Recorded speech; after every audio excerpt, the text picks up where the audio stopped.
Good morning, children. In this video, I am going to discuss the answers for test 1, which was conducted some day before, of lesson 1. The question number 1 was, when a chemical species loses one or more electrons, it is said to have been. So the answer is, children, oxidized, because oxidation is the process where an atom or ion loses one or more electrons to form new substance. Question number 2. The reaction between hydrogen and chlorine to form hydrogen chloride. Which type of reaction it is?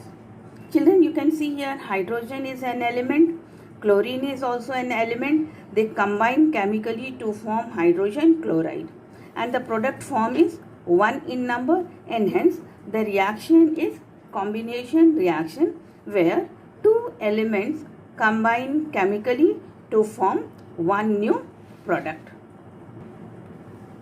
Now the third question.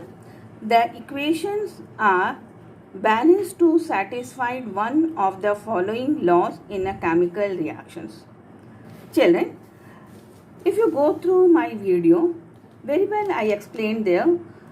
In order, the two reasons for balancing the equations are, number 1, to fulfill the Dalton's postulates, that is atoms neither created nor destroyed during a chemical reaction. Second one, to fulfill the law of mass conservation.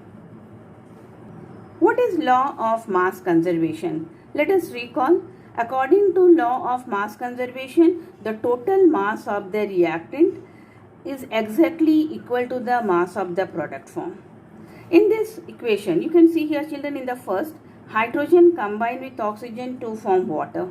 Here the equation is unbalanced, and if you see here, the hydrogen molecular mass is 2, 1 into 2, 2, oxygen 32. So total mass of hydrogen plus oxygen is coming as a 34.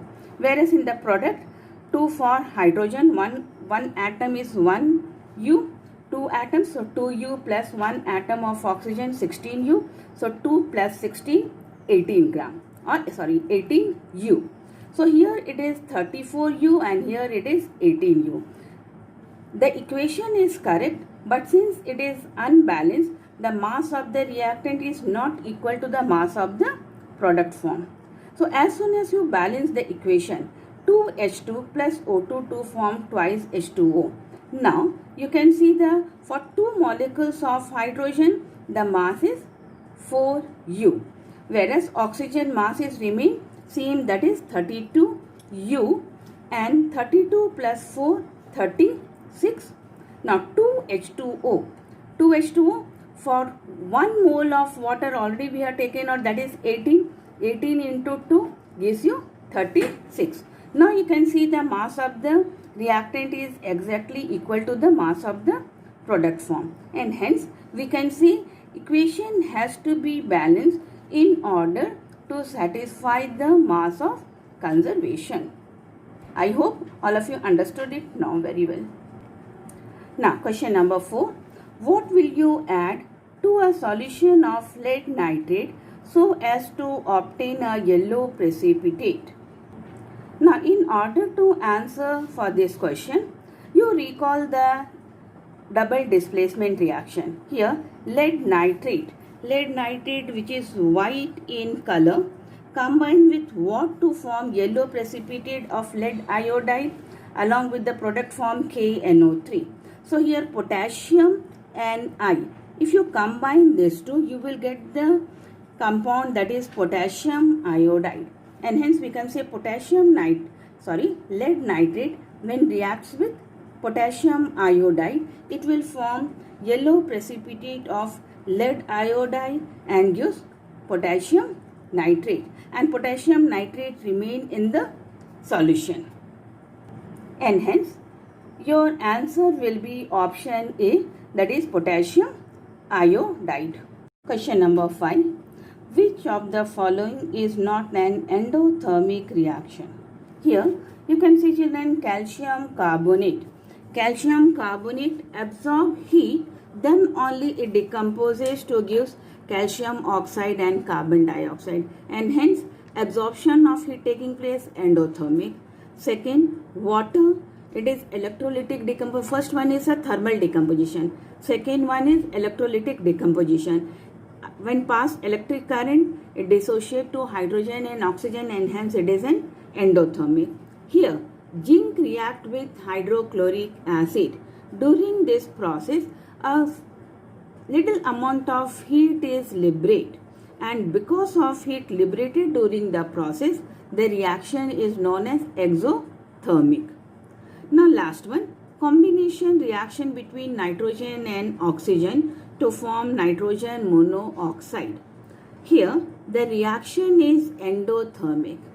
Let me explain in detail. Children, you know the two gases, the two major components of the air are nitrogen 78% and oxygen 21%. If they combine at room temperature or at atmospheric temperature, they cannot exist in the form of free nitrogen and oxygen. They can combine only when during lightning time, when a large amount of heat is produced.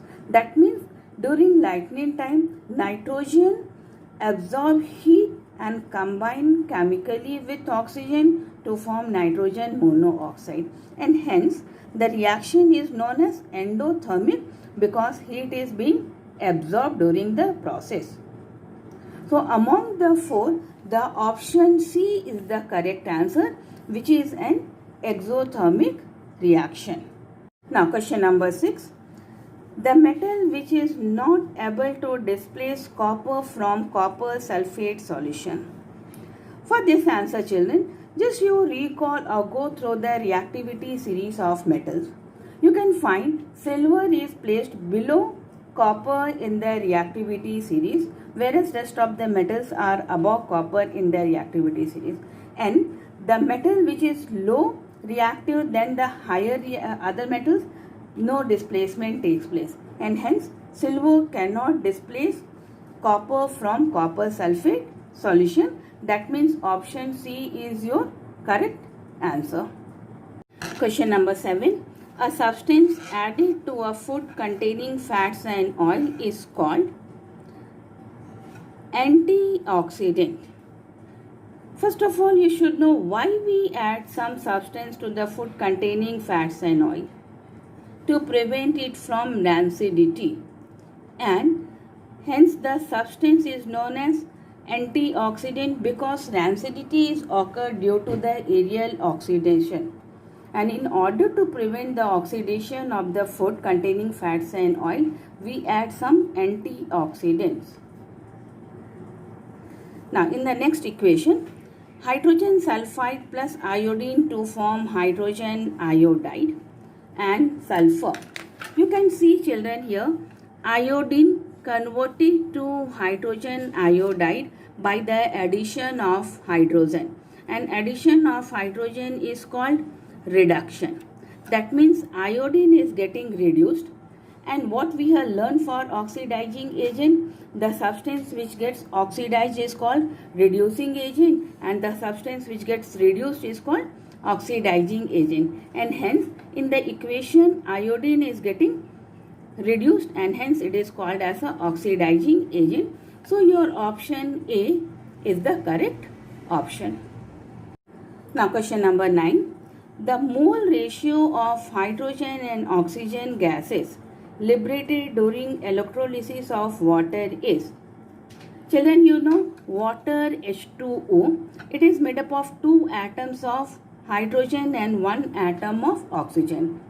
And in the previous equation, what we have learned, if you balance the equation, you can find that 2 moles of hydrogen combined with 1 mole of oxygen to form 2 moles of water.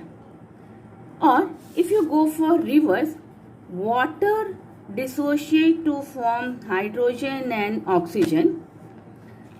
If you take 1 mole of this, it will form 1 mole of this, and if you balance, you can go for half mole of oxygen. Or if you take 2 moles of this, it will form 2 mole of hydrogen and 1 mole of oxygen. So we can see the ratio of hydrogen and oxygen liberated is in the ratio of 2:1. Now, the next question is iron, question number 10. Iron, when we add in copper sulfate solution, it will form ferrous sulfate and copper. Here the color of copper sulfate, it is blue in color, iron dark grey or black in color. The solution form is green in color and brown precipitate of copper will form. And hence the option B, the reddish brown color is due to of copper metal formed during the reaction. Now question number 11. There are 3 beakers A, B, C. If you add and taken water in all the 3 beakers, 25 ml of water. Now on adding NaOH in beaker A, copper sulfate in beaker B and sodium chloride in beaker C. Temperature increases in beaker A and beaker B, whereas there is a fall of temperature in beaker C. That means increase in temperature only when it happens for the exothermic reaction. Beaker B also temperature is increased, that means the process is exothermic. So first and second the process is exothermic, whereas in beaker C, as there is a temperature fall, that means the process is an endothermic process. So our option C, that means 1 and 4 is correct answer. Now in the next question, question number 12, PbO, that is lead oxide combined with carbon to form lead metal and carbon dioxide. Children, here you can see lead oxide. With the removal of oxygen, it gets reduced to lead, whereas carbon, with the addition of oxygen, it is getting oxidized. That means here the process is oxidation, here the process is reduction. What we have to do? Find the incorrect statement. So here the statements are lead is getting reduced. That is wrong because it is a product side. Lead oxide is getting reduced and it is the reduced product. So option A, it is a wrong statement. Second, carbon dioxide is getting oxidized. Again it is wrong statement because carbon it is getting oxidized to carbon dioxide. Carbon dioxide, it is a oxidized product. It is not getting oxidized. Whereas option third, carbon is getting oxidized. That is correct because it is combining with oxygen to form carbon dioxide and hence the correct answer. Hence it is a correct statement. Lead oxide is getting reduced with the removal of oxygen and hence this statement is also a correct statement. So the wrong statement are 1 and 2. So answer A, that means 1 and 2 options are wrong or incorrect statement is the correct answer. Now question number 13. Which among the following is double displacement? First equation, lead plus copper chloride to form lead chloride and copper. Very well, you can see here copper is getting displaced by lead and hence this reaction you can call this one as a single displacement reaction. Whereas here sodium sulfate combine barium chloride and exchange their ions to form barium sulfate and sodium chloride and hence it is a double displacement reaction. Third one, carbon plus oxygen to form carbon dioxide. Either you can say it is a combustion reaction or we can call this one as a combination reaction. Next one, methane plus oxygen to form carbon dioxide and water. Again here the reaction, methane burns in presence of oxygen to form carbon dioxide and water. Hence we can call this one as a combustion reaction. So what will be your correct answer as a double displacement reaction? Second option. So answer B, only 2 is the correct answer. That means second option is the only double displacement reaction. Question number 14, children. Here, silver chloride, when exposed to sunlight, decomposes to form silver and chlorine. We have learned under the photolytic decomposition reaction that when silver chloride exposed, it turns to grey color, and this grey color is due to the formation of silver. One more example I given during teaching. If you remember, silver bromide. The color of silver bromide is yellow color, decomposes to form grey color silver and bromine gas, that is brown in color. Here, so in both the equation, the grey color is due to the formation of silver, and hence your option A, that is formation of silver by decomposition of silver chloride, is the correct option. Now the last question. Ammonia reacts with oxygen to form nitrogen monoxide, also known as nitric oxide, and water. Here in this equation, children, you can see the hydrogen of ammonia gas exchanged by oxygen to form NO.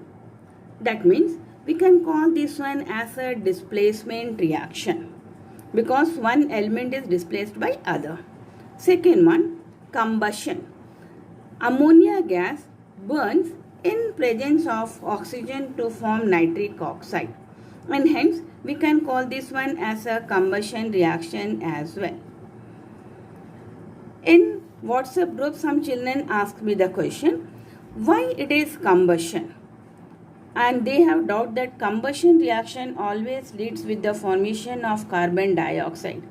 For your knowledge, children, it is not necessary always carbon dioxide formation is required for the combustion reaction.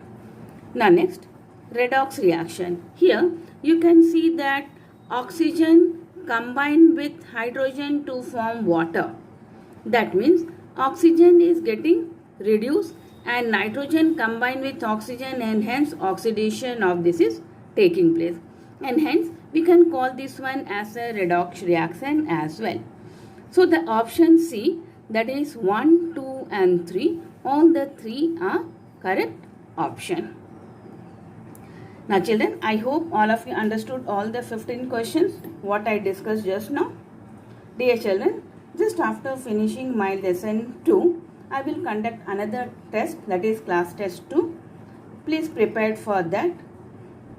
One more thing, if you have any doubts or query in lesson 2, please put your questions in message box or in WhatsApp group.